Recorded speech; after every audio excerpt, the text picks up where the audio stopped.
Hello दोस्तों, math with Satish sir में आप सभी का स्वागत है। जैसा कि आप जानते हैं दोस्तों, अभी हम लोग रेशियो प्रोपोर्शन पढ़ रहे हैं। रेशियो का हम 3 वीडियो डाल चुके हैं। अभी प्रोपोर्शन का हमने चर्चा नहीं किया है, सिर्फ रेशियो अभी हम पढ़ा रहे हैं। और रेशियो का जितने भी इम्पोर्टेंट क्वेश्चन हैं वो सारे क्वेश्चन हम आपको सिखाने का प्रयास कर रहे हैं। ठीक है, आज भी जो हम लोग क्वेश्चन करेंगे वो बैंक और एसएससी में क्वेश्चन पूछे गए हैं। 16, 17, 18 का क्वेश्चन है। सारा आप देखें क्वेश्चन कैसे कैसे पूछा गया है। बिल्कुल क्वेश्चन तो बहुत बड़े बड़े हैं, लेकिन उसका सॉल्यूशन बिल्कुल ही आसान होगा दोस्तों।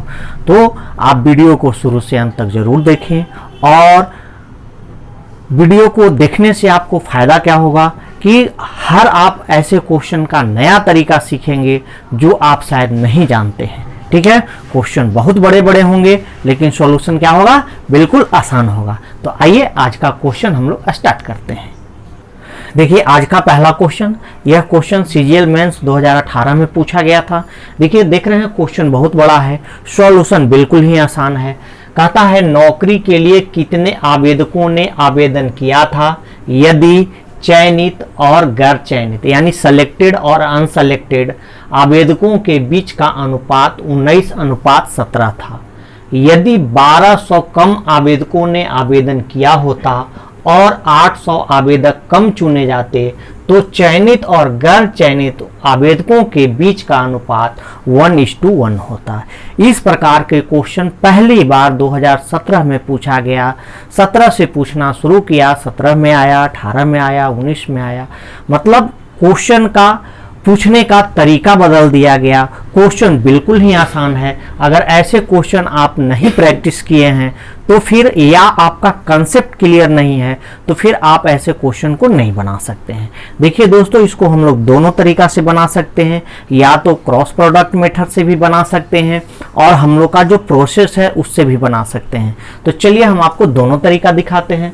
कहता है कि सेलेक्टेड और अनसेलेक्टेड यानी चयनित और गैर चयनित, तो सेलेक्टेड लिख देते हैं और यहां पर लिख देता हूं अनसेलेक्टेड। ठीक है, तो इधर होगा टोटल। अब कहता है कि सेलेक्टेड और अनसेलेक्टेड के बीच का रेशियो 19:17 है। यानी 19 लोग चुने गए, 17 लोग नहीं चुने गए। तो इसके मतलब क्या हो गए, टोटल 36 लोग होंगे। बात समझ आ रहा है कि नहीं? टोटल कितने लोग होंगे, 36 लोग होंगे। 36 में से 19 का सिलेक्शन हुआ है, 17 का सिलेक्शन नहीं हुआ है।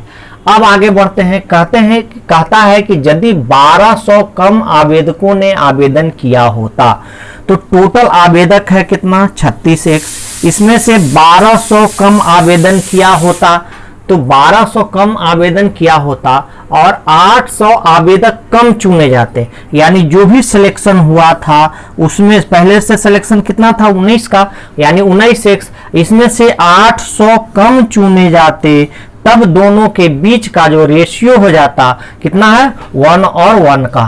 कितना बोला है, 1 और 1 का। यानी 1-1, एक सेलेक्टेड हुआ और एक अनसेलेक्टेड हुआ, यानी टोटल कितने हो गए, 2। तो टोटल 2 और 2 में से 1 का सिलेक्शन हुआ है। बस आप मल्टीप्लाई करा दीजिए, आंसर आपके पास आ जाएगा। मल्टीप्लाई कराइएगा, क्या होगा दोस्तों, देखिए। तो यहाँ पर आ गया, यहीं पर लिख देता हूँ 36x माइनस 1200 बराबर 38x माइनस कितना हो गया, 1600। 36x को इधर लाए, 16 को इधर ले आए, यानी 400 बराबर क्या आया, 2x। देयरफॉर x बराबर कितना आ गया, 200 आ गया। आपसे पूछा है कि टोटल कितने आवेदक थे पहले कितने आवेदक थे। तो देखिए कितने यूनिट हैं, 36। तो 36 को 200 से गुना कर देंगे, यानी टोटल कितने हो गए, 7200। और इस क्वेश्चन का आंसर आ गया कितना, 7200। समझ में आया, नहीं आया? फिर से समझा देते हैं। देखिए क्या बोले कि सेलेक्टेड और अनसेलेक्टेड का रेशियो दिया हुआ है 19 और 17। तो यानी टोटल हो गया 19 और 17 को जोड़ दिए तो टोटल कितना हो गया, 36। अब कहता है कि यदि 1200 कम अप्लाई किया होता तो टोटल था 36x। 36x में से 1200 कम अप्लाई किया होता तो -1200 कर दिए। और कहता है 800 आवेदक कम चुने जाते, पहले से चुने जा रहे थे 19x, इसमें से 800 कम चुने जाते तो -800 कर दिए। कहता है कि तब उन दोनों के बीच, किसके बीच, सिलेक्टेड और अनसिलेक्टेड के बीच रेशियो 1:1 का हो जाता है। यानी 1:1 कहने का मतलब टोटल 2 हो गया, 2 में 1 का सिलेक्शन हो गया, लिख दिए 2/1, डायगोनली मल्टीप्लाई करा दिए, x का वैल्यू आ गया 200। पूछा है पहले टोटल कितने आवेदक थे, एप्लीकेंट थे, तो पहले टोटल है 36 यूनिट का वैल्यू हो गया 36 दूनी 7200, और यही इस क्वेश्चन का आंसर है। अगर आप इसको क्रॉस प्रोडक्ट मेथड से भी बनाते हैं तो सेम चीज होगा, क्या लिखेंगे, यहाँ पे लिखेंगे टोटल, यहाँ पे सिलेक्टेड और यहाँ पे लिखेंगे अनसेलेक्टेड। ये हो गया 36, ये हो गया 19, ये हो गया 17। ठीक है, अब कह रहा है कि रेशियो हो जाता है 2 और 1 का। क्या क्या हुआ है कंडीशन, यहाँ 1200 की कमी हुई है और यहाँ भी 800 की कमी हुई है। कल ही बताए थे कि डायगोनली हम लोग मल्टीप्लाई करते हैं, क्या करते हैं, इससे इसको मल्टीप्लाई करा देंगे हो जाएगा 36, इससे इसको मल्टीप्लाई करा देंगे कितना हो जाएगा 38, दोनों का डिफरेंस कितना आ गया 2। तो 2 यूनिट का वैल्यू अब हमको यहाँ से निकालना है, इससे इसको मल्टीप्लाई कराते हैं, इससे इसको मल्टीप्लाई कराते हैं, तो 8 दूनी 16, 12 एकम 12, 16 में से 1200 गया, कितना बचा 400, यानी 2 यूनिट का वैल्यू 400, तो 1 यूनिट का वैल्यू कितना हो गया 200। टोटल हमसे पूछा है टोटल कितने हैं 36, तो टोटल बराबर कितना हो जाएगा, तो 36 गुने 200 यानी 36 दूनी कितना हो जाएगा 7200, और यही इस क्वेश्चन का आंसर है। उम्मीद करते हैं अब आपको ये क्वेश्चन समझ में आ गया होगा। तो देख रहे हैं ना, क्वेश्चन देखने में बहुत लंबा है, लेंदी है, लेकिन बनने में क्या है बिल्कुल ही आसान है। ठीक है, तो क्या बोले कि अगर कंसेप्ट आपका अच्छा है तो आप क्वेश्चन को आसानी से सॉल्व कर सकते हैं। ठीक है, तो आइए अब अगले क्वेश्चन की ओर बढ़ते हैं। देखिए दोस्तों, क्वेश्चन बिल्कुल सेम है। ठीक है, जब क्वेश्चन एक हम क्वेश्चन बताते हैं, दूसरा सेम क्वेश्चन आपको करने के लिए देते हैं, तो पहले आप क्या कीजिए, वीडियो को पॉज कीजिए, सेल्फ बनाने का प्रयास कीजिए। अगर आपसे बन जाए तो समझिए कि मेरा कॉन्सेप्ट क्लियर हो गया, और अगर नहीं बनता है तो फिर जब हम समझाते हैं तो आप फिर उसको देखने का प्रयास करें। ठीक है, लेकिन पहला प्रयास आपका सेल्फ होना चाहिए ताकि आपका कॉन्फिडेंस बढ़ सके। ठीक है, तो आइए इस क्वेश्चन को देखते हैं। कहता है कि यदि 50 कम लोगों ने आवेदन किया होता और 25 कम चुने गए होते तो चुने गए तथा न चुने गए लोगों का अनुपात 9:4 होता। यदि चुने गए तथा न चुने गए लोगों का अनुपात 2:1 था तो कितने लोगों ने आवेदन किया था। यानी पहले का जो रेशियो है वो 2:1 है, बाद का जो रेशियो है वो 9:4 है। तो आप दोनों ही तरीका से बना सकते हैं, या तो आप क्रॉस प्रोडक्ट मेथड लगा दीजिए या आप प्रोसेस लगा लीजिए, जैसे आपको बनाने का मन करे आप दोनों ही तरीका से बना सकते हैं। ठीक है, तो चलिए हम दिखा देते हैं आपको, दोनों ही तरीका आपको फिर से दिखा देते हैं। क्या बोले, टोटल पहले से, यानी टोटल ये है ना, सिलेक्टेड और अनसिलेक्टेड, तो ये है 2 और ये हो 1, तो ये हो गया कितना 3। अब कह रहा है कि यदि 50 कम लोगों ने आवेदन किया होता तो टोटल में से 50 क्या करेंगे, कम कर देंगे, और 25 कम चुने गए होते, तो जो भी पहले से चुना गया है वो कितना है 2x, तो 2x में से 25 घटा देते, तो कहता है कि चुने गए तथा न चुने गए लोगों का अनुपात 9:4 होगा। तो चुना गया और नहीं चुना गया, हम ऊपर लिखे हैं टोटल और नीचे लिखे हैं चुने गए, तो टोटल हो जाएगा 9:4 13, और 13 में से कितना चुना गया है 9, 4 का सिलेक्शन नहीं हुआ है। चलिए सीधा कर दीजिए, 9 3 जा 27x, 9 5 45 बराबर हो गया 26x, माइनस 13 से गुना करा लीजिए, 13 5 65 5 6, 13 दूनी 26 और 6 32, कितना हो गया 325। यानी x का वैल्यू कितना आ गया 325 में से, सॉरी 450 में से 325 घटा दिएगा, कितना आ जाएगा 125। पहले से आपका टोटल पूछा है, टोटल देखिए 3 यूनिट है, तो टोटल कितने हो जाएंगे, टोटल बराबर 3 गुने 125 यानी हो गया 375, और यही इस क्वेश्चन का आंसर है। तो अगर आपको क्रॉस प्रोडक्ट मेथड लगाने में परेशानी हो रहा हो तो आप एकदम प्रोसेस से बनाइए, बिल्कुल ही आसान है, ऐसा नहीं है कि प्रोसेस टफ है, प्रोसेस भी बिल्कुल ही आसान है। ठीक है, समझ में आ रहा है। तो आइए अब अगला टाइप हम चेंज करते हैं क्वेश्चन का, टाइप बदल देते हैं। ठीक है, देखिए दोस्तों अगला क्वेश्चन कहता है एक सिपाही चोर का पीछा करना शुरू करता है। जब चोर 10 कदम चलता है तो सिपाही 8 कदम चलता है। सिपाही के 5 कदम चोर के 7 कदमों के बराबर है, तो सिपाही और चोर के गति का अनुपात क्या है। ठीक है, तो इसका हम शॉर्टकट तरीका भी आपको बता देते हैं और ये आया किधर से वो भी हम आपको समझा देते हैं। ठीक है, तो पहले देखिए है क्या, कहता है कि पुलिस का 5 कदम, ठीक है, पुलिस का 5 कदम चोर के 7 कदम के बराबर है। 5p बराबर 70, तो p/t क्या हो जाएगा, p/t बराबर 7/5। ठीक है, अब कहता है सिपाही का, देखिए चोर का 10 कदम, तो चोर में 10 से गुना करा लीजिए। सिपाही का 8 कदम, सिपाही में 8 से गुना करा लीजिए, आ गया 56/50, यानी आ गया 28:25। आंसर आ चुका है, यहीं से आ चुका है। ठीक है, लेकिन आप ये सोच रहे होंगे कि सर आप ये क्यों करा दिए, तो क्यों का देखिए क्यों ये हुआ, ये चीज आपको समझने के लिए ये प्रोसेस है। प्रोसेस का ये आसान सा तरीका ही आपको हम बताए हैं। कैसे प्रोसेस है, तो देखिए कहता है कि एक सिपाही चोर का पीछा करना शुरू करता है जब चोर 10 कदम चलता है, यानी जितने समय में चोर, यहां समय का रेशियो, टाइम का रेशियो दोनों का क्या हो जाएगा, कहता है कि जितने समय में 10 कदम चोर चलता है उतना ही समय में 8 कदम पुलिस चलता है। कौन चलता है, पुलिस चलता है। तो अगर पुलिस बाय चोर करें तो क्या लिखेंगे, 10/8 लिखेंगे। ठीक है, तो क्या हो जाएगा 5, ये हो जाएगा 4, यानी 5/4। ये किसका रेशियो आया, ये पुलिस और चोर के टाइम का रेशियो आया है। अब अगर हम लोग डिस्टेंस की रेशियो की बात करें, डिस्टेंस की रेशियो की, तो कहता है कि सिपाही 5 कदम और चोर 7 कदम, यानी 5p बराबर 7t, दोनों आपस में क्या है, बराबर है।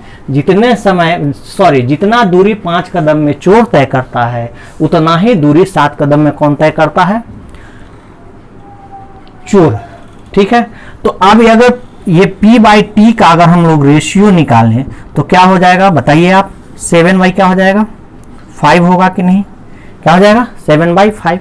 अब देखिए ये टाइम हो गया, ये डिस्टेंस हो गया, हमको निकालना है क्या, स्पीड। स्पीड का रेशियो, स्पीड बराबर आप क्या जानते हैं कि डिस्टेंस बाय टाइम होता है। तो अगर पुलिस की बात करें तो पुलिस का देखिए डिस्टेंस कितना है, 7 है कि नहीं, और टाइम पुलिस का देखिए कितना है, 5 है, तो 7/5 लिख सकते हैं कि नहीं। ये किसका आया, ये आया पुलिस का। अगर चोर की बात करें तो चोर का डिस्टेंस कितना है, 5 है, और टाइम कितना है, 4 है, तो 5/4। यही दोनों रेशियो निकालना है कि नहीं। तो ये इससे गुना लेगा और ये इससे गुना लेगा, यानी आ गया 28:25, और यही इस क्वेश्चन का आंसर है। ठीक है, तो इतना लंबा चौड़ा हम लोग नहीं करके डायरेक्ट बताए आपको कि बस हम लोग क्या करेंगे, p और t का रेशियो निकाल लेंगे, और जिसका p को p में मल्टीप्लाई कीजिएगा और t को t से मल्टीप्लाई कर लीजिएगा, यानी यहाँ पर हमारा डिस्टेंस का ये रेशियो निकला है, और डिस्टेंस के रेशियो में जो भी कदम चलेगा उससे सिर्फ मल्टीप्लाई करा देंगे, हमारा रेशियो आ जाएगा। उम्मीद करते हैं ये आपको समझ में आया होगा। अगर थोड़ी सी असुविधा हुई होगी तो वीडियो को पॉज कीजिएगा या उसको रिमाइंड कीजिएगा, फिर से इसको देख लीजिएगा, 1-2 बार देखिएगा, समझ में आ जाएगा। ठीक है, तो आइए अब अगले क्वेश्चन की ओर बढ़ते हैं। देखिए क्वेश्चन टॉम जेरी का है। अगर आप क्वेश्चन बनाए होंगे तो आप खुद देखे होंगे कि इस टाइप का क्वेश्चन एग्जाम में पूछा गया है। क्वेश्चन बिल्कुल सेम है जैसा कि इसके पहले वाला क्वेश्चन, प्रीवियस क्वेश्चन हम आपको समझाए, ये भी क्वेश्चन उसी पर आधारित है। ठीक है, दोनों का तरीका सेम है। यहाँ पर भी देखिए कहता है कि टॉम जेरी का पीछा कर रहा है, उतने ही समय में टॉम 8 बार कूदता है और जेरी 6 बार कूदता है, यानी कि यहाँ पर ये टाइम का रेशियो है। टाइम क्या कह रहा है, टॉम जो है जितने समय में 8 बार कूदता है उतना ही समय में जेरी कै बार कूदता है, 6 बार कूदता है। तो अगर टॉम बाय जेरी की मैं बात करूं तो क्या लिखेंगे, 6/8 लिखेंगे कि नहीं लिखेंगे। ठीक है, अब आगे पढ़िए। कहता है किंतु 7 बार कूदने पर टॉम जितनी दूरी तक, ये किसका रेशियो निकला, ये हमारा टाइम का रेशियो निकला। ठीक है, अब अगर डिस्टेंस की बात करते हैं, किसका, डिस्टेंस का रेशियो, तो कहता है कि 7 बार कूदने पर टॉम जितनी दूरी तक जाता है, 7 बार कौन कूदता है, टॉम, वो 5 बार जेरी के बराबर है, यही कहता है। तो टॉम बाई जेरी यहां पर क्या हो जाएगा 7/5, सॉरी 5/ क्या हो जाएगा 7। तो ये डिस्टेंस हो गया और एक इसका रेशियो आया टाइम का आया। अब हमको स्पीड चाहिए, तो स्पीड बराबर आप जानते हैं कि डिस्टेंस बाई टाइम होता है।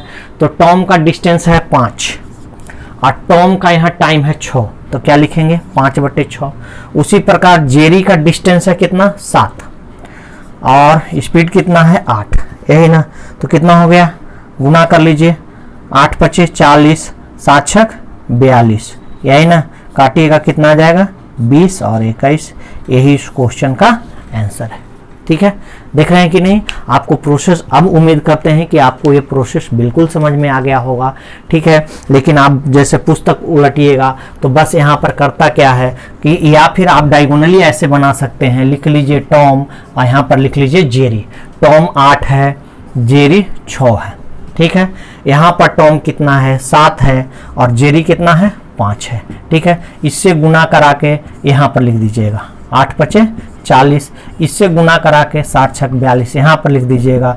दोनों का जो रेशियो आ जाएगा वो काट दीजिएगा, ये हो जाएगा 20, ये हो जाएगा 21। यहाँ से एकदम शॉर्टकट तरीका, क्या बताए, बिल्कुल ही शॉर्टकट तरीका आपको बता दिए। ठीक है, क्या बताए, 2 आदमी आया है, टॉम है, जेरी है। टॉम 8 है तो टॉम के नीचे 8 लिख दीजिएगा। जेरी 6 है, जेरी के नीचे 6 लिख दीजिएगा।